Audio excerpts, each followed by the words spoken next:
उस 2014 की सरकार बनने के बाद हमारे यशस्वी प्रधानमंत्री जी, जो हमारे भारतीय जनता पार्टी का मूल सिद्धांत, मूल उद्देश्य था पंडित दीनदयाल उपाध्याय का अंत्योदय का सिद्धांत, कि अंत के व्यक्ति का उदय कैसे, जो समाज में सबसे नीचे स्तर पर बैठा हुआ व्यक्ति, जो समाज के निचले छोर पर बैठा हुआ व्यक्ति, जब तक वो समानता के दर्जे पर नहीं आएगा तब तक हम विकास नहीं कर सकते।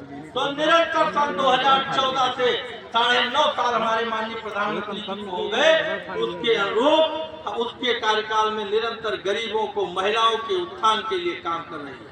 पूर्व की जो सरकारें, कांग्रेस की सरकार थी, आप लोगों ने देखा कि उनके राज्य में क्या होता था, वो घोटालों की सरकार थी। अगर उनके सरकार में कहा जाए तो कहीं कॉमनवेल्थ घोटाला, कहीं कोयला घोटाला, कहीं स्पेक्ट्रम घोटाला, कहीं सांसद खरीद घोटाला, कहीं चिट फंड घोटाला, इस प्रकार से वो घोटालों की सरकार थी। लेकिन हमारी सरकार जब से आई है तो उसकी योजनाएं हैं प्रधानमंत्री आवास योजना, मुख्यमंत्री आवास योजना, आयुष्मान कार्ड योजना, पीएम स्वनिधि योजना, प्रधानमंत्री विश्वकर्मा योजना, इस प्रकार की योजनाएं चला करके नीचे समाज में निचले तबके के बैठे हुए व्यक्ति का विकास करने का सोच रखा है। अभी हमारी एक माता जी कह रही थी कि कोई बीमार न हो, इस चीज काहे आवे की बीमारी हो जो हम कार्ड बनवाई, तो बीमारी और समस्या कभी बता के नहीं आती है। बीमारी जब आना होगा और समस्या जब आना होगा तो वो बता के नहीं आएगी। 5 लाख रुपए तक का इलाज करने का काम जो आयुष्मान कार्ड आप लोग बनाएंगे, तो आयुष्मान कार्ड जब बन जाएगा तो आप, पहले क्या होता था, जब 1 लाख रुपए एक्सीडेंट किसी का हो जाए तो क्या करेंगे आप लोग, पैसा नहीं होगा तो खेत बेच लेंगे या महिलाओं बहनों की जेवर गिरवी रखेंगे या फिर बिक्री करेंगे। लेकिन प्रधानमंत्री जी ने दर्द को समझा और गरीबों के लिए आयुष्मान कार्ड बनाने का काम किया, जिससे आप लखनऊ का जो सबसे बढ़िया अस्पताल प्राइवेट है, मेदांता अस्पताल, उसमें भी आप इलाज करा सकते हैं। उसमें भी 5 लाख रुपए तक का आप निःशुल्क इलाज होगा।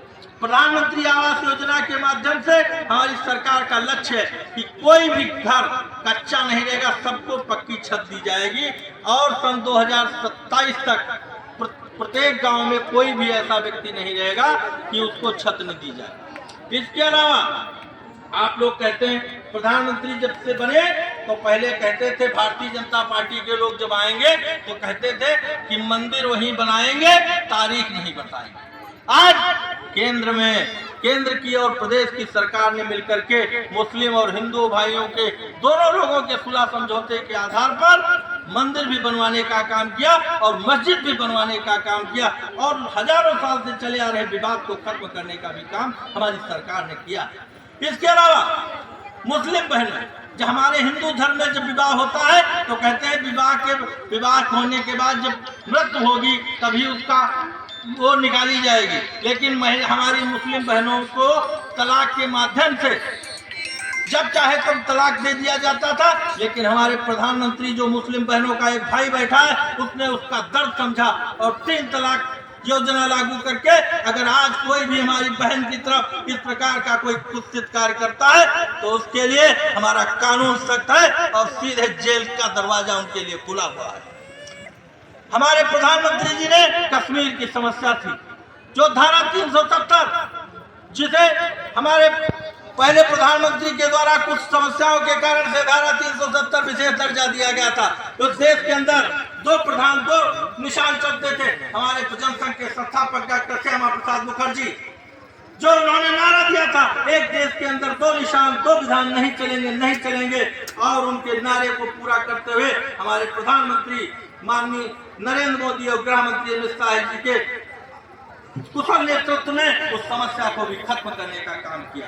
अभी हमारे एडीओ सहकारिता त्रिपाठी जी बता रहे थे, हमारे गृह मंत्री अमित भाई शाह ने जो सहकारी समितियां थी, वो सहकारी समितियां जो बंद पड़ी थी, उनको भी जीवित करने का काम भी हमारे अमित शाह जी ने किया।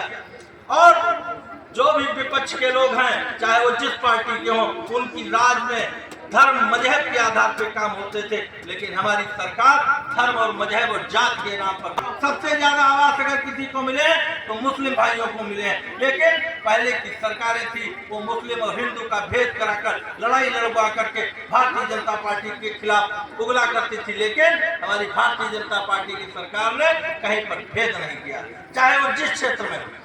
इस प्रकार के कार्य जनहितकारी योजनाएं हमारी सरकार ने लागू किया। उसी का परिणाम है कि आज मध्य प्रदेश, छत्तीसगढ़ और राजस्थान में तीनों राज्यों में भारतीय जनता पार्टी की सरकार आप लोगों के दम पर बनी है। आप लोगों का जो विश्वास है वो विश्वास कि आप लोगों को जो मोदी सरकार की योजनाएं हैं उनके विषय में बताएगी। आप लोग इन योजनाओं को निश्चित रूप से अभी आप लोग सुनेंगे और देखेंगे और उसका लाभ भी उठाएंगे, और ये आने वाले समय में आप लोगों को बहुत लाभ पहुंचाएगी। एक योजना बहुत महत्वपूर्ण आप लोगों को भी किसी अधिकारी ने नहीं बताई तो मैं बता दूं। एक प्रधानमंत्री पीएम विश्वकर्मा योजना चल रही है, जिसमें आप लोग ऑनलाइन रजिस्ट्रेशन करा करके 15,000 रुपए तक का अनुदान और टूल किट और प्रशिक्षण भी ले सकते हैं। वो योजना विकास खंड द्वारा चलाई जा रही है, और इसके अलावा जब आप उसमें उस योजना में पंजीकरण कराएंगे तो इसका लाभ ये होगा कि आपको बैंकों से ऋण भी मिलेगा। इस प्रकार केंद्र और प्रदेश की सरकार निरंतर विकास के कार्य कर रही, चाहे वो बिजली का कनेक्शन हो, चाहे रोड का निर्माण हो, चाहे वो परिवहन के क्षेत्र में हो। तो अभी त्योहारों पर बहनों के लिए फ्री में हमारी सरकार ने फ्री में टिकट कर दिया रक्षाबंधन के अवसर पर। इस प्रकार के काम हमारे माननीय प्रधानमंत्री और योगी आदित्यनाथ जी ने किए हैं और निरंतर करते रहेंगे। आप लोगों से उम्मीद है कि उस विश्वास को भी बनाए रखेंगे।